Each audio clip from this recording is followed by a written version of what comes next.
Mi hijo embarazó a la profesora y lo negó. Ahora ella exige matrimonio o pensión, pero los resultados de la prueba de ADN sorprendieron a todos. Sé que no es común exponer dramas familiares en Internet, pero realmente necesito una perspectiva sobre la situación más absurda que he enfrentado. Tengo algunos restaurantes en mi ciudad. Nada lujoso a nivel nacional, pero lo suficiente para decir que mi familia vive bien. No soy un magnate de la tecnología ni un ingeniero, solo un empresario que encontró un nicho en la industria alimentaria. Mi vida era estable, al menos hasta ahora. Tengo un hijo de 19 años que está en su primer año de universidad. Es un chico tranquilo, algo tímido, especialmente con mujeres mayores, y nunca ha sido del tipo que busca problemas. Pero, de alguna manera, los problemas lo encontraron de la peor forma posible. Todo comenzó hace aproximadamente un mes. Mi hijo llegó a casa pálido y nervioso. Normalmente, solo decía hola y se encerraba en su cuarto, pero ese día estaba visiblemente alterado. Más tarde esa noche, lo escuché al teléfono en una discusión acalorada, susurrando cosas como no sé de qué estás hablando y yo no soy el padre. Eso fue suficiente para que mi corazón empezara a latir con fuerza. Lo confronté, y al principio intentó evadir mis preguntas. Pero, finalmente, me contó todo.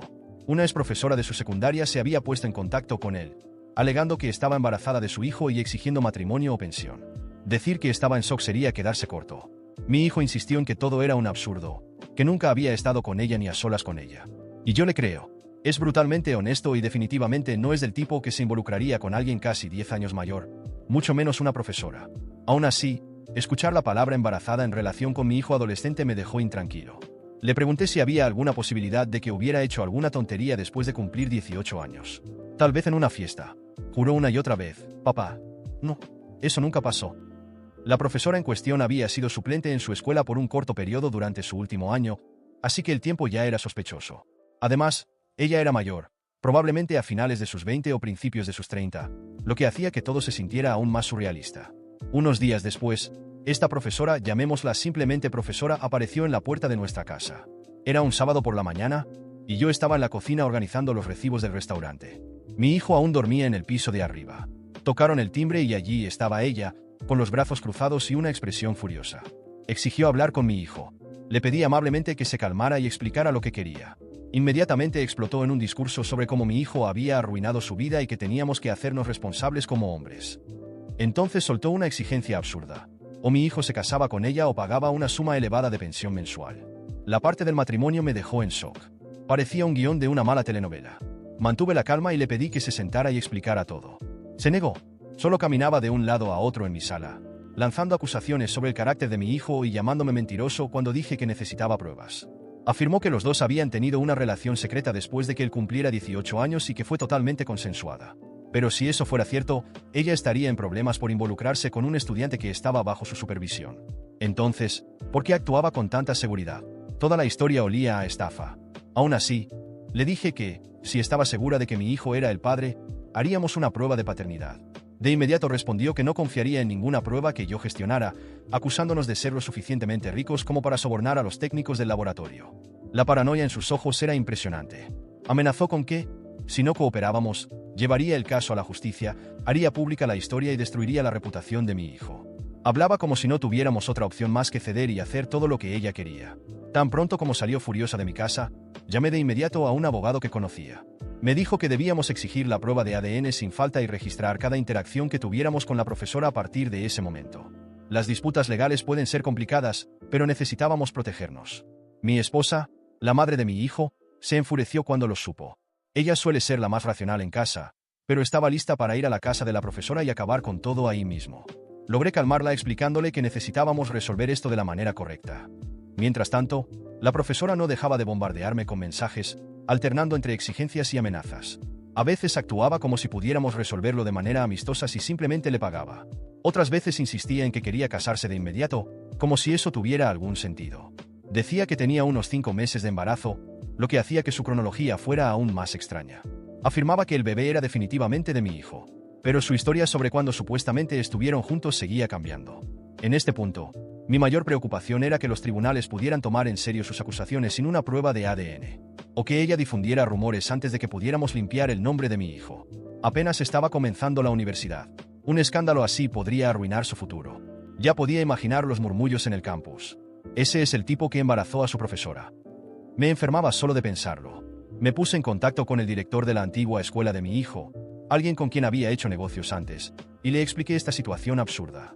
Le pedí cualquier documentación sobre el horario de la profesora cuando trabajó allí como suplente. Aceptó ayudar proporcionando registros oficiales que mostraban qué clases realmente cubrió. Y resultó que apenas trabajó en esa escuela, tal vez un total de 6 semanas. Además, según los registros, ni siquiera fue asignada a las clases de mi hijo. Eso fue un alivio, pero no descartaba por completo la posibilidad de un encuentro fuera del horario escolar, que era lo que ella afirmaba. Investigamos más a fondo y un amigo de mi hijo nos dijo que no había manera de que él hubiera estado con ella el fin de semana en que ella insistía que ocurrió el supuesto romance. Él estaba fuera de la ciudad en un torneo de fútbol. Mi hijo era un mediocampista bastante bueno en la secundaria. Había fotos, etiquetas en redes sociales y todo tipo de evidencia que lo ubicaban en otro estado en ese momento. Cuanto más investigábamos, más claro se volvía que su historia estaba llena de contradicciones. Después de intensas negociaciones entre nuestros abogados, logramos programar una prueba de paternidad. Mi abogado insistió en utilizar un laboratorio de renombre seleccionado por el tribunal para evitar cualquier acusación de soborno. La profesora seguía quejándose, dejando caer indirectas de que un buen cheque podría hacer que todo desapareciera. Me negué rotundamente. Mi hijo comenzó a verse afectado por toda la situación. Ojeras, revisando el teléfono constantemente. Me dolía verlo tan estresado. Pero le dije, vamos a luchar contra esto y demostraremos que eres inocente. Él asintió, con una mezcla de miedo y alivio en su expresión. El jueves por la mañana, cuando llegamos al laboratorio, la profesora ya estaba allí, con los brazos cruzados y lanzando miradas de odio a mi hijo. Se negó incluso a hablar con él, solo murmuraba sobre cómo era la víctima. Las enfermeras tomaron muestras de ambos y luego tuvimos que esperar 1 o 2 semanas para los resultados. Ese periodo de espera se sintió como una eternidad. Mi hijo intentó mantenerse ocupado con la universidad y su trabajo de medio tiempo en mi restaurante, pero yo podía ver la preocupación en su rostro cada vez que me preguntaba, «Papá, tú me crees, ¿verdad?» Y cada vez lo tranquilizaba, «Sí, 100%. La profesora no aflojaba. Seguía enviando mensajes o llamando a diario con nuevas amenazas, diciendo que contaría todo a los medios locales sobre cómo estábamos encubriendo un escándalo. Incluso amenazó con pararse frente a mi restaurante con un cartel que decía «Padre irresponsable». La audacia de esta mujer era increíble. Guardé cada mensaje y se los entregué a mi abogado, quien prácticamente se relamía viendo lo sólido que se estaba volviendo nuestro caso de difamación. Entonces, una noche cualquiera, recibí una llamada de un número desconocido. Una voz masculina comenzó a gritar, «Deja de arruinar la vida de la profesora. Te arrepentirás si no pagas». Cuando le pregunté quién demonios era, solo me insultó y colgó. No me asustó, pero me enfureció. Estaba claro que ella estaba reclutando gente al azar para meter más presión sobre nosotros.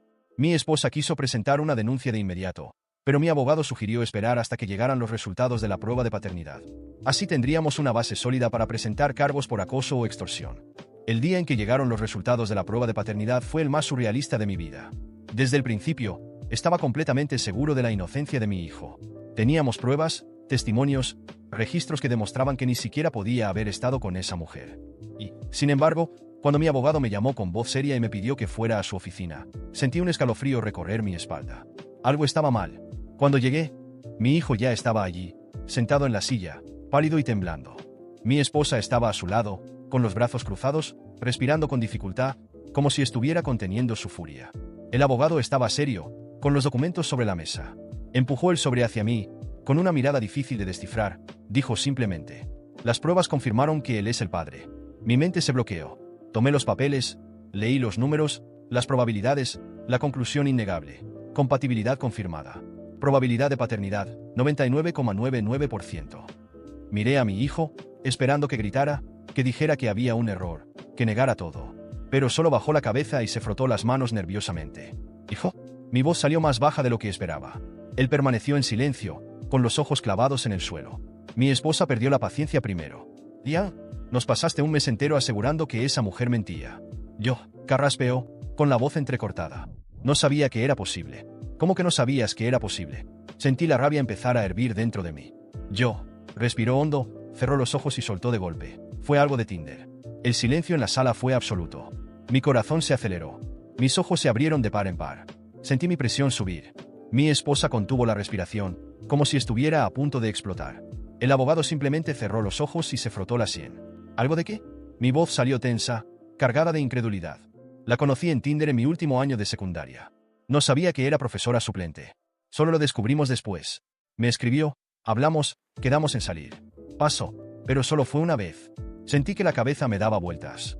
Todo este tiempo, todas esas amenazas, toda la humillación pública, todo el estrés que nos hizo pasar. ¿Y al final realmente era el padre? ¿Así que te quedaste callado todo este tiempo? ¿Nos dejaste pasar por este infierno, gastar dinero en abogados, perder el sueño? ¿Y sabías que al menos había una posibilidad? Yo, realmente no creí que fuera posible. Solo fue una vez, y yo golpeé la mesa con fuerza, interrumpiendo su patética excusa. Eres un irresponsable, muchacho. Mi voz retumbó en la sala. ¿No sabes lo que significa ser un hombre? ¿Pensaste que podías jugar y salir impune? ¿Creíste que podías simplemente esconder la verdad y esperar que todo pasara? Se encogió de hombros, visiblemente avergonzado. Pero no iba a suavizar la situación.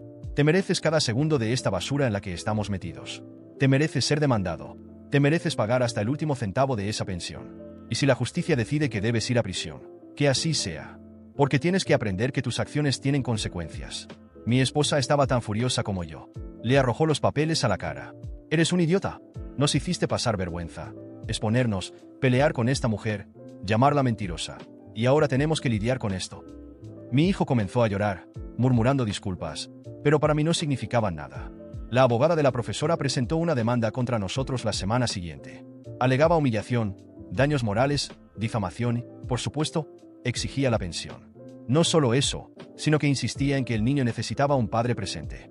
Fuimos a juicio, y ver a esa mujer sentada allí, llorando ante el juez, fue insoportable. Mi hijo, mudo, sentado a mi lado, parecía un cadáver. El juez revisó los documentos, escuchó los argumentos y, como era de esperar, falló a su favor. Tendría que pagar la pensión. Cuando salimos de la audiencia, mi esposa todavía estaba furiosa, con los ojos llenos de rabia. Mi hijo no dijo ni una palabra, pero yo lo miré y solté, sin un gramo de compasión. Espero que hayas aprendido tu lección. Y ahora, asume las consecuencias, porque yo no voy a salvarte de nada más. Pagar la demanda fue uno de los momentos más humillantes de mi vida. Mi esposa, mi abogado y yo nos sentamos a revisar las finanzas, calcular los daños y asegurarnos de que cada centavo saliera del verdadero culpable, mi hijo. Porque si era lo suficientemente mayor para mentir, para ocultar la verdad y actuar como un niño irresponsable, entonces era lo suficientemente mayor para enfrentar las consecuencias. Lo primero que hicimos fue abrir una cuenta a su nombre y transferir el dinero que teníamos que pagarle a la profesora y a su abogado. Intentó discutir, diciendo que no tenía dinero, que era demasiado joven para asumir una deuda así. Pero yo no estaba interesado en escuchar excusas. Si eres lo suficientemente adulto para hacer un hijo, entonces eres lo suficientemente adulto para hacerte cargo de uno. Siguió insistiendo en que estaba en la universidad, que no podía pagar todo solo. Pero mi esposa fue tan dura como yo. ¿No pensaste en eso cuando te estabas divirtiendo? Pues ahora te toca enfrentarlo. Lo pusimos a trabajar en uno de mis restaurantes. Nada de turnos cómodos de medio tiempo. Trabajaba en los horarios más difíciles, sin privilegios, sin excusas. Lavaba platos, limpiaba baños, atendía mesas y lidiaba con clientes groseros. Si quería comer, tenía que pagarlo. Si necesitaba algo, que se las arreglara.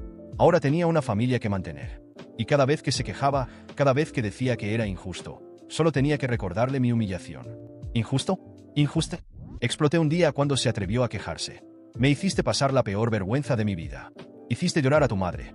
Nos hiciste enfrentar una demanda, ser humillados, arrastrados a la corte como criminales. ¿Y ahora hablas de injusticia? Bajó la cabeza, pero eso no me calmó. Me mentiste en la cara, nos hiciste creer que esa mujer era una mentirosa. La atacamos, contratamos abogados, destruimos por completo su credibilidad. Y al final, ¿quién estaba equivocado? Tú. ¿Quién traicionó mi confianza? Tú. No respondió. Nunca lo hacía. Y mejor así. Al principio, todavía intentaba evadir su responsabilidad. Intentaba retrasar los pagos de la pensión. Decía que no podía ahorrar dinero, que era demasiado difícil vivir así.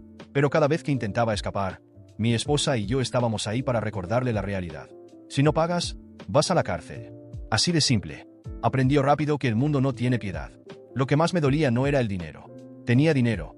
Era lo que representaba. El hecho de que había confiado en el 100%. Lo defendí. Miré a mi abogado, al juez, a mis amigos, a mis vecinos a los ojos y dije, con absoluta certeza, que mi hijo no había hecho nada. Y todo fue una mentira. Peor que un golpe. Peor que una traición. Peor que recibir un balazo. Porque al menos un balazo es rápido. Esto fue un corte lento, una herida que nunca sanaría. Pasé noches enteras mirando el techo, tratando de entender en qué fallé.